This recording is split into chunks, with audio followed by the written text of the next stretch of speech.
Good evening, this is Ryan Mallory for SharePlanner.com. Today is August 30th, 2010. Only one more trading day left in this month, and then it's on to September, which is historically the worst month for equities.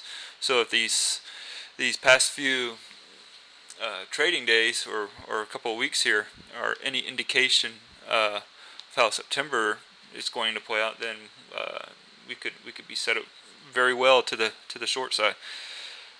So, few comments on today in particular.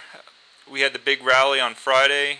A lot of people were talking about how we failed to close below 1040. We're bottoming out and we're going much higher from here.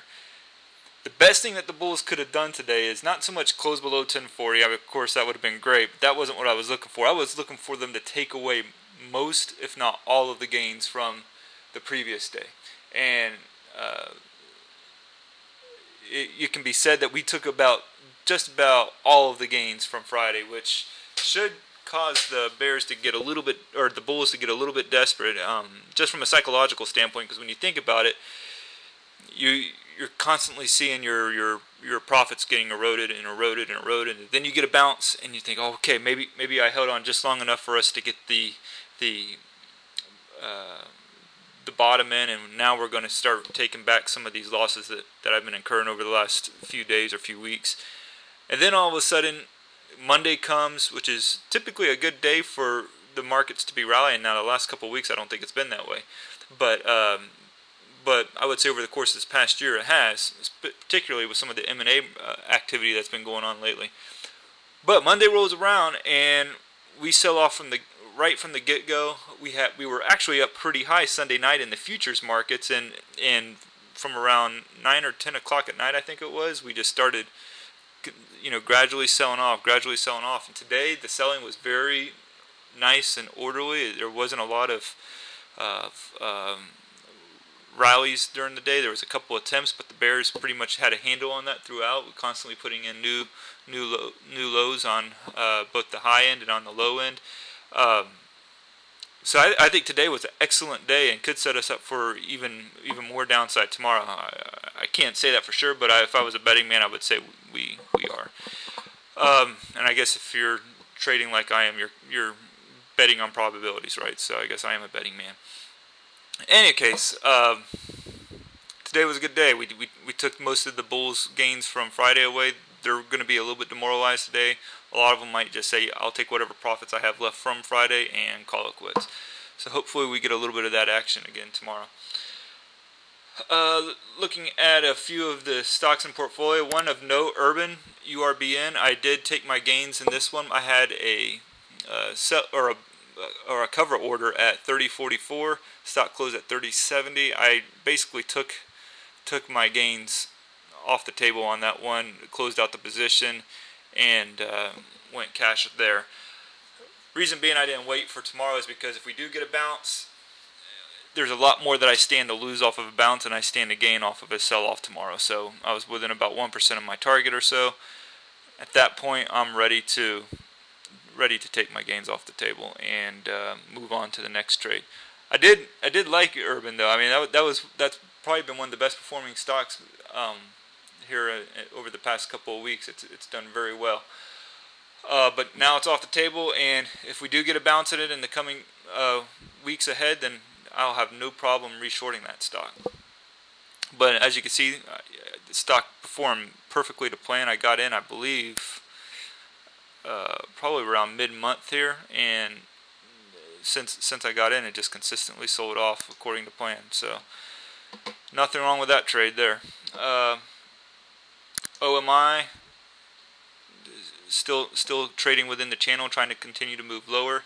I'd like to see a little bit more sense of urgency from the bears on this stock, but overall still trading within my thesis and no reason to get out of it. Adobe, this was the laggard of the day. Didn't even finish a whole percent down. It was about 2/3%. Overall, though, you got this trend line here, though, that it's still trading underneath, so no cause for concern there. FCN still trying to move lower. I'd like to see it break the lows here around 33.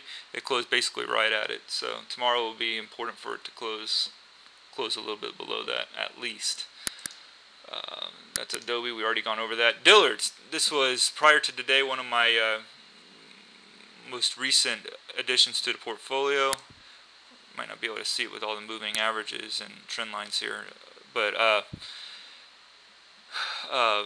nice downward trend line here, and the stock is definitely seeing the resistance overhead with the 20, the 50, and the 200-day moving averages all coming together, as well as this downward trend line. So there's a lot of resistance overhead both on the weekly, on the daily, and when you look at the hourly charts too, it shows that it's ready to sell off even further. So, and Baidu, I got out of Hershey's, which, you know, I look at it, and Hershey's finished down today about 2.7%, which stunk because I did get out of it at the close on Friday, and I don't regret it because there was a lot of M&A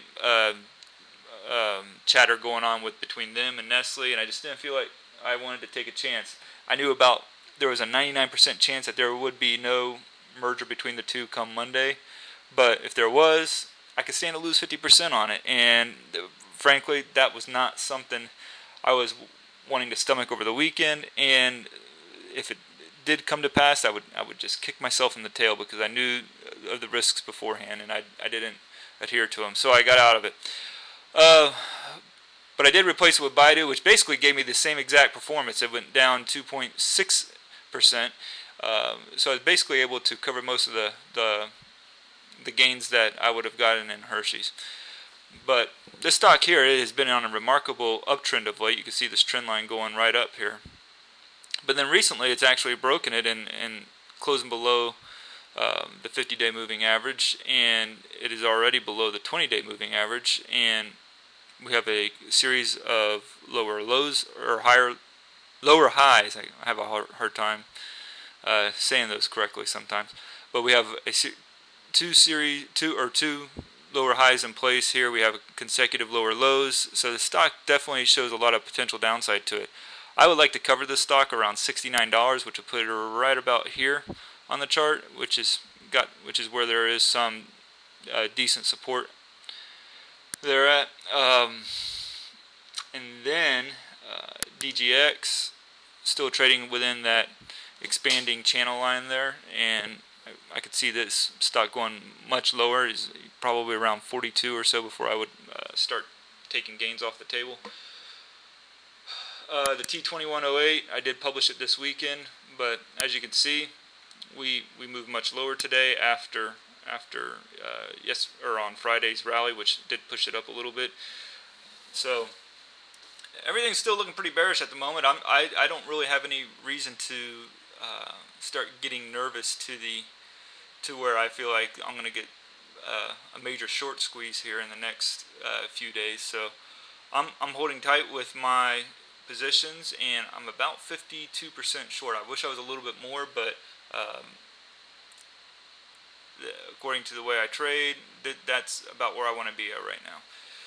So with that said, I hope you guys are able to get something out of that market wrap up, and I hope you guys enjoy your evening and get well rested. God bless.